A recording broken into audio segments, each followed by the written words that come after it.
This video was sponsored by PowerCircle Clothing and Headbusters Food Company in association with Cook Up Unlimited. Cook up! It's not podcast.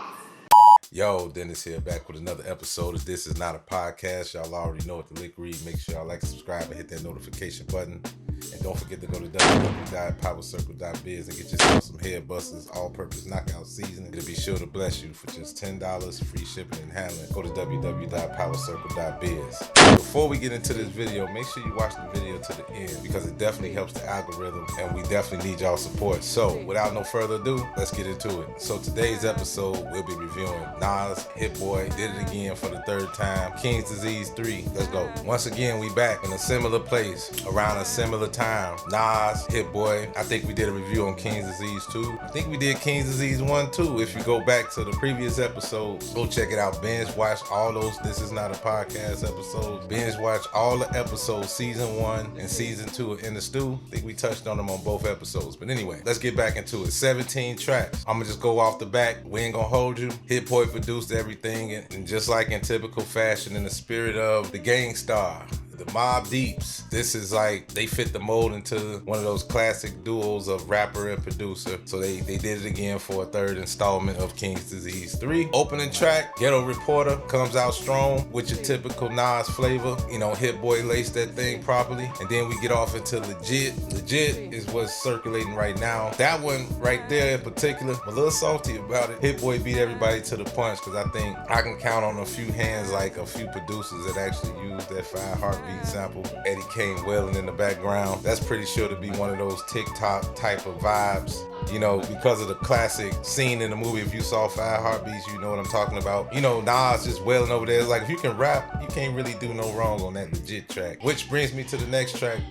And I'm just speaking on the standouts. I'm not gonna run through all 17 tracks, by the way. Thun. Now, Thun raised a few eyebrows and a lot of speculations and things of that sort. He gave a friendly jab to Jay when he spoke about the Ether and Takeover thing. I thought that was pretty clever. And, you know, and that just lets me know Jay-Z's coming out with an album. I've been saying this off the record. The man's coming out with an album. Nas ain't gonna just keep rapping and keep just dropping gems like this and he not say nothing about it. Just let us know he's sharp as opposed to these verses he's been doing. Not that I'm expecting the J album, but you can tell he's gonna work on one. But anyway, this album, it feels like the blending of both styles. It's not so much as like King Disease 1, where Hitboy kind of really started his run. Him and Nas developed the chemistry, obviously. Not to say he was challenged to bring Nas back, but to, you know, bring more of his style to kind of turn him on to something. To kind of sharp, you know, everybody know iron sharpens iron. And sometimes in the form of Hitboy, you know, I guess that's what do it for Nas. So this right here, I think Hitboy is starting to, you know, just like with any producer,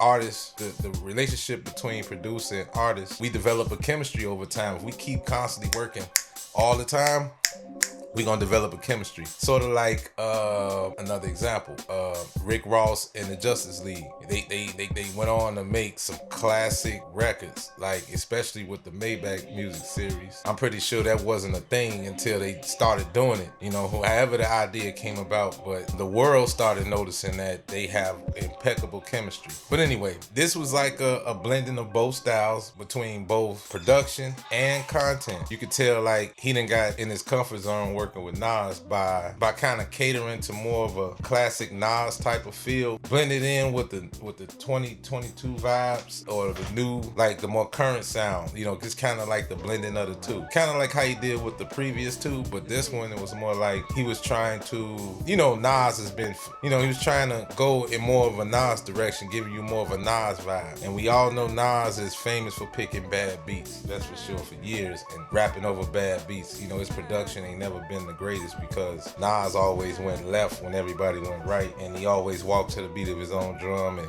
he'll pen some incredible raps over some bad production or mediocre production. If we can keep it a buck, you know, like you had some classic beats, of course, but then most of those beats was kind of lackluster based off what he picked and going against the grain. No disrespect to none of the producers or anything like that, but it's true. It's been notoriously famous. This is nothing new that I'm saying. So this was like kind kind of like, I don't know who picked these beats out. Not to say the beats are not fire, because the beats are fire. It was a couple of them like, this sounded a little reminiscent of the old Nas. You can tell based off the samples, based off the feel. But for the most, I give King's Disease 3, I give it a strong 4.5 out of 5 stars for sure. I don't currently have a top 5 for this right now, but by the end of the day, I will definitely do a top 5 on this particular project. You know, I'm gonna do my top 5, but I'm gonna do it in the form of a short. So I'm gonna just putting it out there, you know, just giving y'all a little spoiler alert. It's definitely gonna be one of my shorts. You know, we're not gonna do like the previous episode if you watched it. Review Drake and 21 Savage's Her Loss. And it's funny because 21 Savage made some bogus posts about Nas not being relevant right now, which I wholeheartedly disagree with. I think Nas, just like Jay, like they will forever be relevant regardless to what you talking about. It really doesn't matter. That's rap's royalty. You really can't say rap's royalty is not relevant these days just because, I don't know if it's because of age or because of the type of music he makes, but that couldn't be no further from the truth. But I get it, you know what I'm saying? Shouts out to 21 Savage. So I'm gonna end this right here. Make sure you like, subscribe, hit that notification button. Be sure to go to www.PowerCircle.biz and get, you already know, you guessed it, Head Busters Knockout All-Purpose Seasoning, $10 free shipping. It'll bless you, bringing the fun back to cooking, making cooking both easy and simple. Get yourself some Head Busters All-Purpose Knockout Seasoning. It'll be sure to bless you for just $10 free shipping and handling. Go to www.powercircle.biz. Bringing the fun back to cooking, making cooking both easy and simple. And as always, keep God first, stay sucker free, and by all means get to the money. Peace and love, stay healthy, and I'm out this thing.